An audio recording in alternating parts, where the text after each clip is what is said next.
लोकसभा के स्पीकर ने कहा कि कुछ महिलाओं ने प्रधानमंत्री के सीट को घेर लिया था। तो जो प्रधानमंत्री 4 महिलाओं से डर के पार्लियामेंट में ना आए, लोकसभा में ना आए, वो 33% महिलाओं को आरक्षण देने की बात कर रहा है। ये कोरी बेईमानी है। एक तो महिलाओं पे झूठा आरोप लगाया, महिला सांसदों पर, और ऊपर से इस पूरे बिल में, जो बिल पहले ही पास हो चुका, उसको लागू करने में दिक्कत क्या है? आप कहिए ना कि आपने डिलिमिटेशन के नाम पर जो राजनीतिक मानचित्र नए तरह का डिजाइन करने की कोशिश की गई थी, वो संविधान को खत्म करने की साजिश थी, जिसको कांग्रेस पार्टी और इंडिया गठबंधन के समस्त दलों ने मिलकर फेल कर दिया और देश के संविधान को बचा लिया। आप बीजेपी महिला आरक्षण का दिखावा कर रही है। उसका चाल चरित्र क्या है मैं आपको बताता हूं। साथियों, 2014 के बाद 2022 में जो डाटा सामने आया एनसीआरबी का, उस डाटा के हिसाब से 2014 तक 3,37,922 मामले दर्ज हुए, लेकिन 2022 तक 4,45,256 मामले दर्ज हुए। 31% की वृद्धि भारतीय जनता पार्टी के शासन आने के बाद महिला उत्पीड़न के मामलों में 31% की वृद्धि हुई है। प्रति घंटे 51 महिला उत्पीड़न के अपराध दर्ज होते हैं 22 तक, जिसमें बलात्कार के केसेस 31,000 से 32,000 के बीच हैं सालाना। प्रतिदिन 86 से 90 बलात्कार महिलाओं के साथ रोज होते हैं। लगातार अपहरण की घटनाएं भाजपा के शासन के आने के बाद बढ़ी हैं और बीजेपी शासित राज्यों में महिला उत्पीड़न के मामले सबसे ज्यादा हैं, जिसमें अकेले उत्तर प्रदेश जो नंबर 1 पर है। 2022 में यहां महिलाओं के खिलाफ 65,743 मामले दर्ज हुए। ये तो वह जो दर्ज हुए, और जो बलात्कार के केसेस दर्ज नहीं हो रहे हैं वो इस डाटा के अंदर नहीं है। मध्य प्रदेश में मासूम बच्चों के साथ बलात्कार की घटनाएं बढ़ी हैं। बलात्कार सहित बाकी बच्चों के साथ उत्पीड़न की घटनाएं बढ़ी हैं। और ये वो बीजेपी है और वो प्रधानमंत्री हैं जो 2023 में मणिपुर के अंदर जिस तरह महिलाओं को निर्वस्त्र करके, इतना महिलाओं को पूरी दुनिया के सामने अपमानित करके पूरी दुनिया में भारत का नाम गंदा करने का काम किया, और उसमें प्रधानमंत्री जी एक शब्द नहीं बोल पाए। वो महिलाओं को 33% आरक्षण देंगे, ये उनकी मंशा उनकी पार्टी की दिखाई देती है। निर्भया फंड 30 से 40% हिस्सा उसका इस्तेमाल ही नहीं हुआ। तो जिनकी सरकार पिछले 12 सालों से है, वो महिला उत्पीड़न के आंकड़े तो उनके कार्यकाल में बढ़ रहे हैं, लेकिन निर्भया फंड का 30 से 40% खर्च ही नहीं कर पा रहे। अब सजा का दर देख लीजिए। महिला उत्पीड़न के मामलों में कन्विक्शन रेट केवल 25 से 30% है। ये हालात बीजेपी के शासन में है। 90% से अधिक मामले ट्रायल के मामले पेंडिंग चल रहे हैं।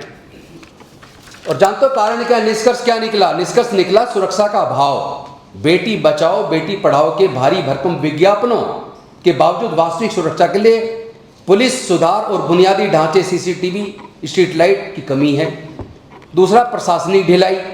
हाथरस और उन्नाव जैसे मामलों में पुलिस की भूमिका ने यह साबित किया है कि तंत्र पीड़ित के बजाय रसूखदार आरोपियों के प्रति अधिक नरम दिखता है। सिर्फ कागजी आधार पर पॉक्सो दिख रहा है एक्ट, लेकिन उसके अंदर जमीनी स्तर पर जांच बहुत धीमी है और गवाहों को सुरक्षा नहीं मिलती है। जैसा मैंने अभी अजमेर की घटना बताई थी, जिस महिला के साथ 3 लोगों ने बलात्कार किया और जब उस महिला ने मुकदमा दर्ज करा दिया तो उसको दबाव बनाया कि आप केस वापस लो।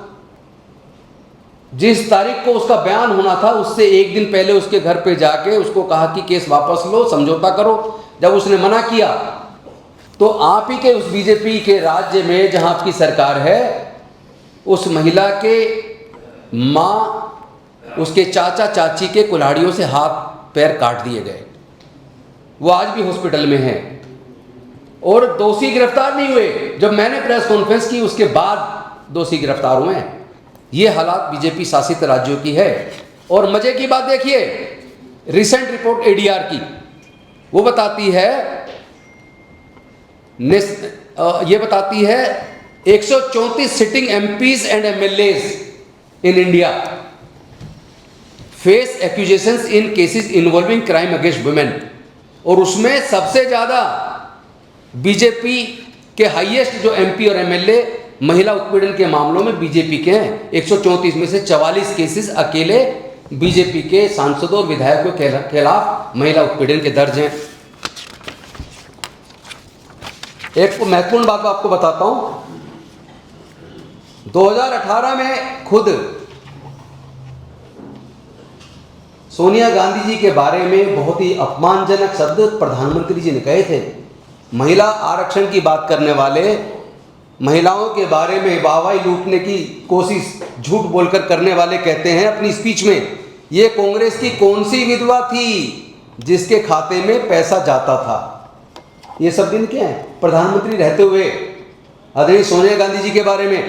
और मुख्यमंत्री गुजरात का रहते हुए इन्होंने त्रिवेंद्रम के सांसद शशि थरूर जी की वाइफ के बारे में, सुनंदा पुष्कर जी के बारे में कहा था 50 करोड़ वाली गर्लफ्रेंड। ये प्रधानमंत्री के स्तर के व्यक्ति और मुख्यमंत्री स्तर के व्यक्ति के ये शब्द हैं, जो कभी मुख्यमंत्री थे तब के शब्द हैं। और जब प्रधानमंत्री बने तो सोनिया गांधी जी के बारे में किस तरह के अपशब्दों का इन्होंने इस्तेमाल किया। नेशनल क्राइम रिकॉर्ड ब्यूरो बताता है rapes against Dalit women witnessed a troubling 45% increase from 2015 से 2020। दलित महिलाओं के साथ बलात्कार के केसेस में 45% की बढ़ोतरी हुई है बीजेपी के सत्ता में आने के बाद से। और इन आपको पता ही होगा प्रज्वल रेवन्ना,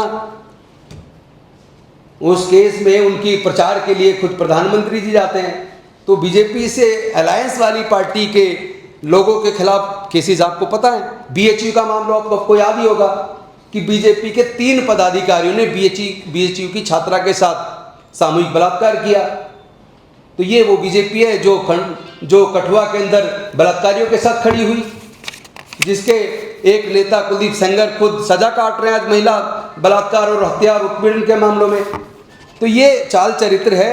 और आपको सबको हाथरस की घटना भी पता होगी, चाहे हाथरस की घटना का मामला हो, चाहे मणिपुर का मामला हो, चाहे दूसरे मामले हो, हर मामले में। और बिल्किस बानो वाला केस आपको याद होगा, 2002 के दंगों में बिल्किस बानो के 7 परिवार के लोगों की हत्या हुई, जिसमें 3 साल की उसकी बेटी की भी हत्या की गई। और इतना ही नहीं, बल्कि उनके साथ सामूहिक बलात्कार किया गया। और बलात्कारियों को बीजेपी की सरकार ने छोड़ दिया। और छोड़ने के बाद विश्व हिंदू परिषद बीजेपी से जुड़े लोगों ने उनके गले में माला डाल के उनको मिठाई खिलाने के वीडियो फोटो आपने सबने देखे होंगे। वो तो भला हो, धन्यवाद करना चाहिए सुप्रीम कोर्ट का कि उस सजा को उन्होंने बरकरार किया और रिलीज के फैसले को रद्द किया। Hansraj MLA BJP, POCSO chargesheet हो चुकी है। तो ये चाल चरित्र उस पार्टी का है जो पार्टी फर्जी दिखावा कर रही है। 2023 में जब एक एक्ट पास हो गया तो भाई पहले तो तुम जो प्रेजेंट में 543 मेंबर है उसमें तो 33% लागू कर दो। और आरोप लगा रहे कांग्रेस पे, उस कांग्रेस पे जिसने आजादी से पहले अपनी पार्टी में महिला को राष्ट्रीय अध्यक्ष बनाया, जिसने पहली महिला प्रधानमंत्री श्रीमती इंदिरा गांधी दी, जिसने पहली महिला राष्ट्रपति शेखावत जी, स्पीकर, हाँ नहीं राष्ट्रपति, स्पीकर भी, और पहली महिला स्पीकर मीरा कुमार जी दी। उस कांग्रेस के बारे में कह रहे हैं जिसने स्पीकर पहली दी, राष्ट्रपति पहली दी, जिसने प्रधानमंत्री पहली भारत को दी, जिसने पार्टी की राष्ट्रीय अध्यक्ष पहली भारत को दी। बीजेपी बताए आज तक एक भी महिला, क्या उन्होंने एक भी महिला को आज तक प्रधानमंत्री बनाया अपना? अब तो लंबे समय से सरकार है, पहले भी रह चुकी है, एक भी उन्होंने महिला को राष्ट्रपति बनाया? वो बताएं, एक भी महिला को अपनी पार्टी का अध्यक्ष बनाया बीजेपी बताए। तो बीजेपी का चाल चरित्र सबके सामने है। और अभी उत्तर प्रदेश के हाथरस में एक बेटी है कुशवाहा फैमिली की, जिसके बहुत छेड़छाड़ की जा रही थी, बदतमीजी की जा रही थी। पुलिस को लिखित में कंप्लेंट की कि मेरी हत्या हो सकती है, पुलिस ने कोई सुनवाई नहीं की। अल्टीमेटली उस बिटिया की हत्या कर दी गई। अभी की बात है, लेटेस्ट एकदम। दूसरी घटना गाजीपुर की, जिसमें सामूहिक बलात्कार करके एक विश्वकर्मा फैमिली की, एक पिछड़े वर्ग की, दोनों पिछड़े वर्ग की हैं, पिछड़े वर्ग की बेटी के साथ सामूहिक बलात्कार करके उसकी हत्या कर दी। और पुलिस ने कोशिश की कि उस किसी तरीके से उनका समझौता हो, जो बात बताई गई है मीडिया में। तो ये बीजेपी की सरकार है। और आपको सारा पता है, केरला का सबरीमला टेम्पल वाले केस में भी किस तरीके से सरकार बेशर्मी के साथ सुप्रीम कोर्ट के अंदर जिस तरह डिफेंड कर रही है, बीजेपी की सरकार डिफेंड कर रही है। महिला विरोधी सोच, मनोवादी सोच उनकी सामने खुलेआम दिखती है। तो मैं इन्हीं शब्दों के साथ ये एक बात और कह दूं, आपको याद होगा वेस्ट बंगाल का आरजीकर केस, उस केस में पूरा मीडिया, पूरी बीजेपी पूरे देश से ला के वहां इतने धरने प्रदर्शन किए। लेकिन बिल्किस बानो वाले मामले में तो आप खुद हत्यारों को, रेपिस्ट को आप माला पहना रहे हो, छुड़वा कर उनको मिठाई खिला रहे हो। आप हाथरस की बेटी के केस में तो आप जो रिपोर्टिंग कर रहे हैं उनको ही मुकदमा बना के झूठा जेल में डाल रहे हो। तो आपका चाल चरित्र हमें पता है। और मुझे दुख है कि वो मीडिया जो जितना आरजीकर केस को उठाना चाहिए, उत्पीड़न की घटनाओं, महिला के साथ उत्पीड़न नहीं होना चाहिए, लेकिन उस पर कम से कम ईमानदारी से रिपोर्टिंग तो हो। उस तरह की रिपोर्टिंग इस केस में, बीएचयू वाले केस में क्यों नहीं हुई? चूंकि बीजेपी का शासन है। हाथरस केस में क्यों नहीं? चूंकि बीजेपी का शासन है। और जब ज्यादा मामला बनता तब जाके उसकी कवरेज होती है। तो मैं चाहूंगा कि भारतीय जनता पार्टी पहले अपने चाल चरित्र को दुरुस्त करे, और जो प्रेजेंट में 543 मेंबर है उसमें आप महिला आरक्षण तुरंत प्रभाव से लागू करें, उसके लिए आप इंतजार ना करें।